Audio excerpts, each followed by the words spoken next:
Olá, saudação.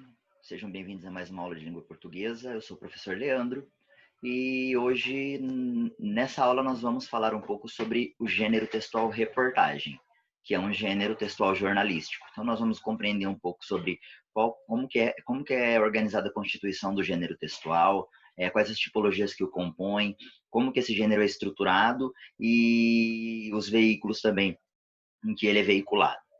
Então, a partir de agora eu vou compartilhar um material com vocês. A minha imagem vai ficar um pouco menor na tela, mas nós estaremos juntos e então os convido para essa aula e vamos então estudar sobre o gênero textual reportagem. Então vamos lá. Falar no gênero textual reportagem é falar num gênero que permeia todas as nossas relações sociais. Nós estamos em contato com reportagem o tempo todo. A reportagem ela é veiculada em jornais, ela é veiculada via audiovisuais, enfim, o tempo todo estamos em contato com reportagens, com notícias, com gêneros textuais jornalísticos. Mas vamos entender um pouco como que é a estrutura específica do gênero reportagem, como que ela é constituída, qual que é a função, diferencial com outros gêneros também. Então, para começar, vamos falar sobre o gênero reportagem, como a reportagem ela é uma notícia mais aprofundada. Então, é um gênero que é publicado em revistas e jornais e tem o objetivo de informar detalhadamente. A reportagem ela tem um processo de construção que é um pouco complexo, porque as informações elas precisam ser detalhadas e elas precisam ser reorganizadas a ponto de que a profundidade da reportagem ela chegue até o leitor de modo convincente.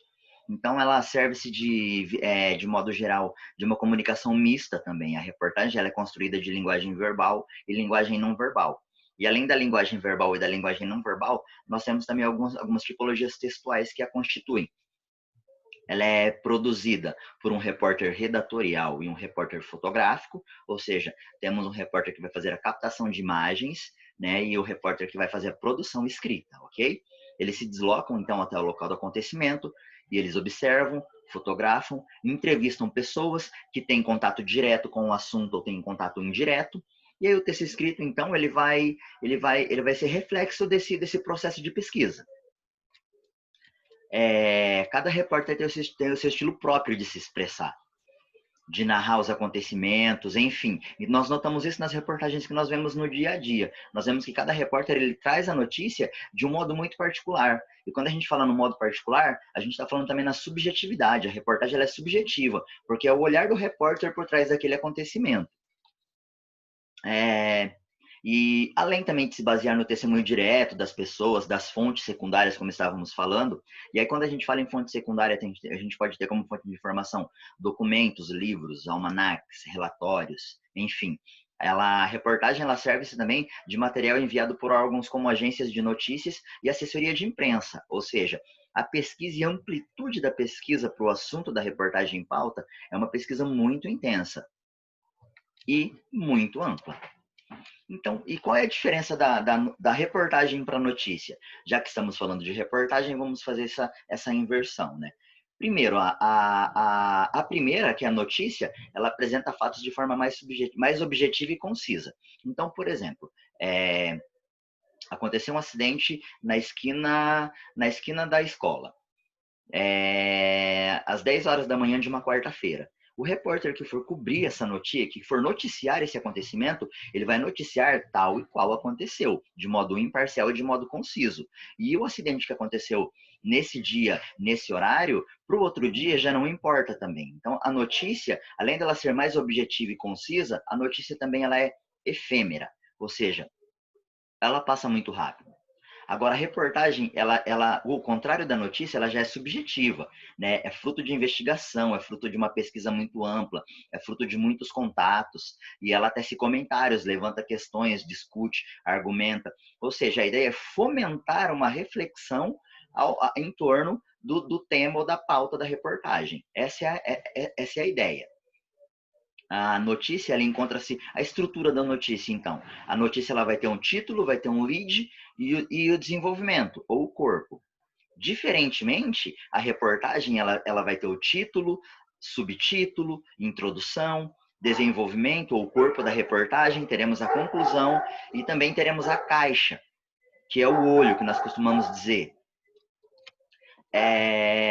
E aí nós vamos ver, então, a estrutura agora da reportagem, que é o objetivo do nosso estudo dessa aula.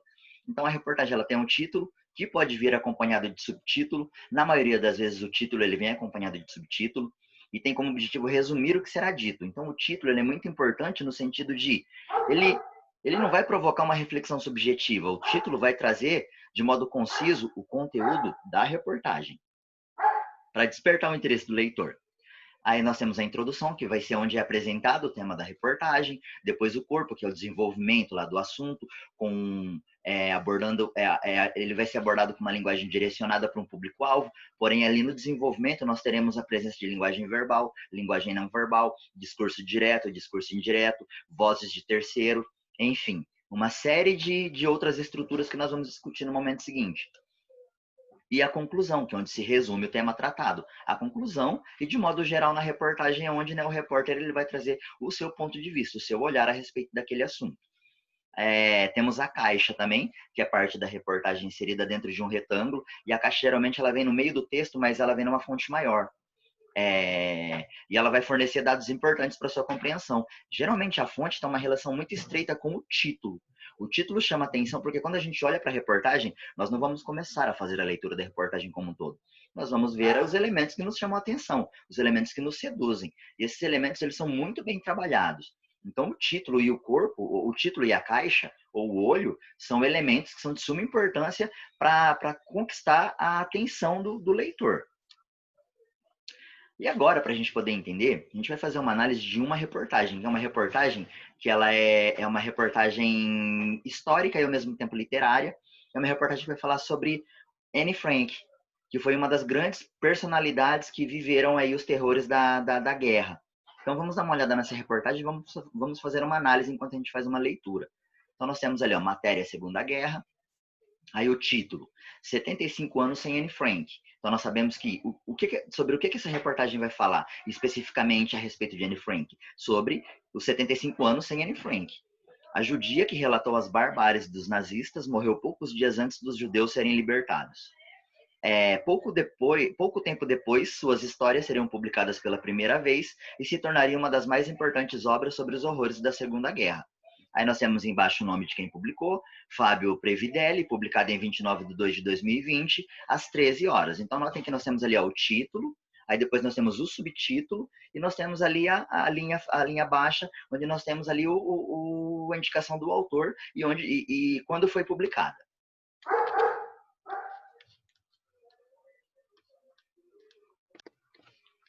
Aí nós temos uma imagem. Notem que a imagem ali é a fonte. Foto de Anne Frank, Getty Imagens. Nós não temos ali o nome do repórter fotográfico, que provavelmente essa imagem ela foi retirada de uma outra fonte, então os dados, né, os direitos autorais têm que ser para aquela fonte.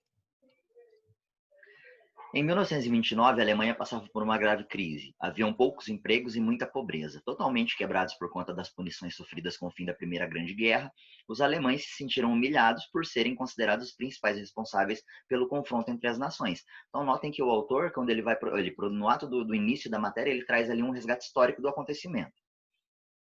Eles precisavam de um líder que seria capaz de restaurar o orgulho dos tempos áureos do país e muitos viam Adolf Hitler como essa figura ideal. Nesse mesmo cenariano, nascia uma menina que seria porta-voz de toda a crueldade cometida contra os judeus pelo Führer e pelo exército nazista.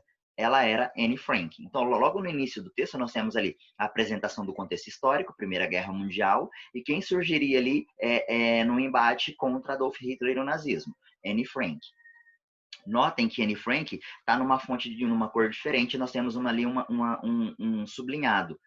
Porque provavelmente aquele nome, aquele tipo de escrita, indica que se nós clicarmos ali em Anne Frank, automaticamente nós iremos para um outro espaço onde nós teremos um outro texto, uma outra informação. Nós chamamos isso de hipertexto. O hipertexto, ele acontece dentro da linguagem virtual, dentro da linguagem da informática. Então, outra informação que eu tenho a partir disso é que essa reportagem ela foi veiculada em um site. Ela foi veiculada numa plataforma virtual. Aí nós temos mais uma foto aqui da Anne Frank e olha o crédito, reprodução. Ou seja, nós não tivemos um repórter fotográfico para produzir essa imagem. O crédito é de quem reproduziu ela anteriormente. O ditador acreditava que os judeus eram os principais culpados pelo péssimo momento da Alemanha que passaria a caçá-los. Neste cenário, os pais de Anne, Otto e Edith, decidem se mudar para Amsterdã, na Holanda. Além de Anne, Margot, sua irmã mais velha, também os acompanhavam na viagem. Então, no meio de toda aquela situação da guerra, acontece um fato, né? A família de Anne, então, decide se mudar para Amsterdã, fugir da guerra. Lá, Anne se sentia em casa desde cedo, aprendendo uma nova língua, fez amigos e começou a frequentar uma escola em seu bairro. Note que isso é uma informação muito subjetiva, tá? Ela está falando de um fato histórico, mas está trazendo questões que são muito específicas, muito pessoais. Em 1º de setembro de 1939, quando a jovem judia estava com 10 anos, o exército de Hitler, mais uma vez uma marca de hipertexto, invadia a Polônia. Começava assim a Segunda Guerra Mundial. 10 meses depois, em maio de 1940, os nazistas chegavam à Holanda e rendem o exército do país. Gradualmente, os alemães implementaram leis que tornaram as vidas dos judeus mais difíceis, que são proibidos de frequentarem parques, cinemas e lojas não judaicas. Impedidos de terem seus próprios negócios, os judeus, o que inclui Otto, perderam suas fontes de renda. Já Anne foi obrigada a frequentar uma escola judaica separada. Tempos depois, a separação dos judeus do resto da sociedade aumenta. Obrigados a usarem uma estrela de Davi em suas roupas, eles já estavam apavorados com os boatos de que teriam de deixar a Holanda em breve. Notem que o autor da reportagem ele vai então fazendo o desenrolar do contexto histórico e da situação específica de Anne Frank dentro do quadro da primeira e da segunda, da Anne Frank e os familiares dela, dentro do quadro da Primeira e da Segunda Guerra Mundial. Aí nós temos aqui mais uma imagem, essa imagem do esconderijo de Anne Frank. Depois que eles fugiram, que eles foram para Amsterdã, eles ficaram em um esconderijo. E foi dentro desse esconderijo que eles passaram os terrores da Primeira Guerra Mundial, sem poder sair e sem poder ser encontrados, senão seriam capturados pelos exércitos nazistas. Aí nós temos ali enquanto fonte da imagem, ó, crédito Anne Frank Stephen Foundation, ou seja, essa foto foi tirada pela equipe que trabalha nessa fundação específica. Então, crédito a eles e não a crédito a um repórter fotográfico. Em 5 de julho de 1942, Margot recebeu um telefonema para se inscrever em trabalhos na Alemanha nazista. Desconfiados, seus pais decidem se esconder no dia seguinte. Assim, o pai de Anne anuncia a construção de um esconderijo em seu estabelecimento. Lá, ele abrigou sua família e outras 4 pessoas. Em seu 13º aniversário, pouco antes de viver no abrigo secreto, Anne recebeu um diário de presente. Durante os 2 anos em que permaneceu escondida, a garota relatou tudo o que passou por lá e também seus sentimentos e experiências. Esse relato histórico vai falar de como o diário que a Anne Frank escreveu durante a guerra para poder ali expressar as tuas amarguras, as tuas tristezas, as tuas angústias, as tuas surpresas, ou enfim, o que ela estava vivendo nesse período vai acabar virando uma literatura posteriormente. Em exílio na Inglaterra, o ministro da Educação fez um apelo para todos os que ficaram na Holanda para manterem seus diários e documentos de guerras, porque seriam e são informações importantíssimas a respeito desse tempo, desse período. Assim, Frank teve a ideia de reescrever tudo o que relatou em uma única história, que ganhou o título de Hatch Arcturus, ou O Anexo Secreto em tradução livre. Ela seguiu firme na tarefa, mas antes de finalizar seu novo diário, ela e outras pessoas foram descobertas e presas em 4 de agosto de 1944. Até hoje, ninguém sabe ao certo o que levou os policiais a vasculharem o local. Apesar da busca, uma parte dos escritos de Anne são preservados. Os documentos são salvos por 2 amigos da garota. Aí nós temos mais uma imagem aqui, que é a imagem do diário de Anne Frank, ou seja, a linguagem não verbal, ela vem aqui para poder sustentar e endossar aquilo que, a partir da linguagem verbal, o autor vem descrevendo a respeito de Anne Frank. Aí nós temos ali, enquanto fonte, Getty Images, ou seja, mais uma vez, não temos a presença de um repórter fotográfico, mas temos a imagem, que comprova e endossa o conteúdo, o tema da reportagem. Pouco a pouco, os judeus foram enviados para o campo de concentração e extermínio de Auschwitz. A viagem até lá durou 3 dias, durante os quais Anne e milhares de outros judeus viajaram em apertados vagões de gado.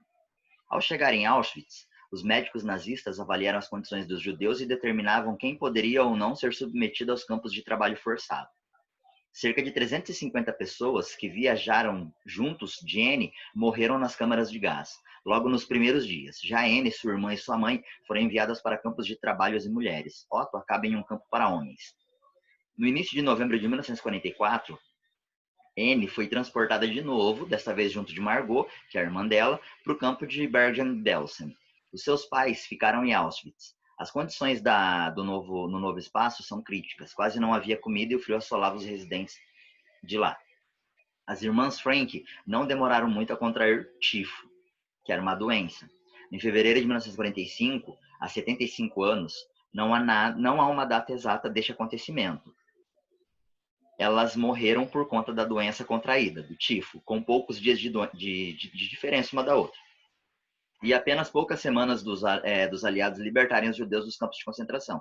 Ou seja, elas morrem poucos dias antes deles serem libertados. Aí nós temos aqui mais uma foto. Notem, olha a relação da foto, das imagens que nós estamos trabalhando com o texto em si.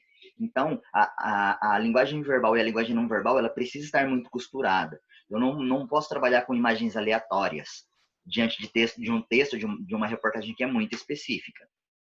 Aí nós temos ali a imagem do túmulo da Anne Frank, da Margot, das irmãs, e mais uma vez o crédito Gary Merges, que é um crédito de alguém que retirou que produziu essa foto há um tempo atrás.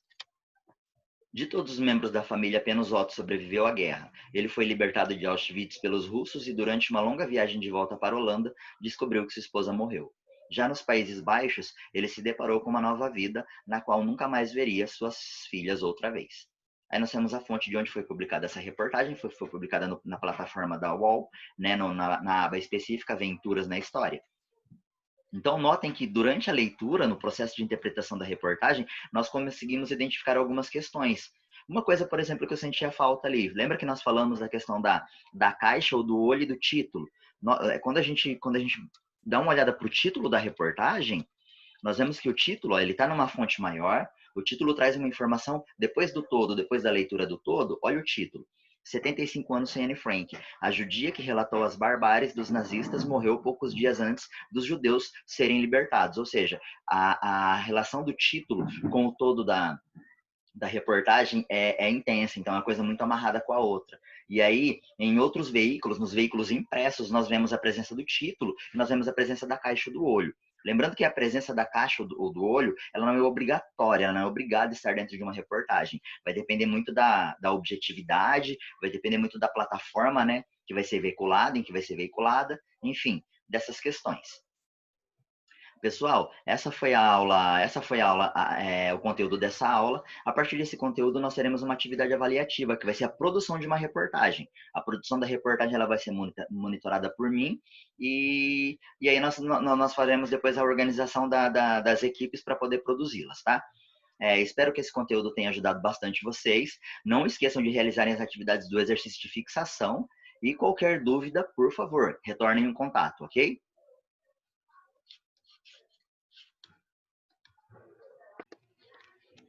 Então, pessoal, esse foi o conteúdo de mais uma aula.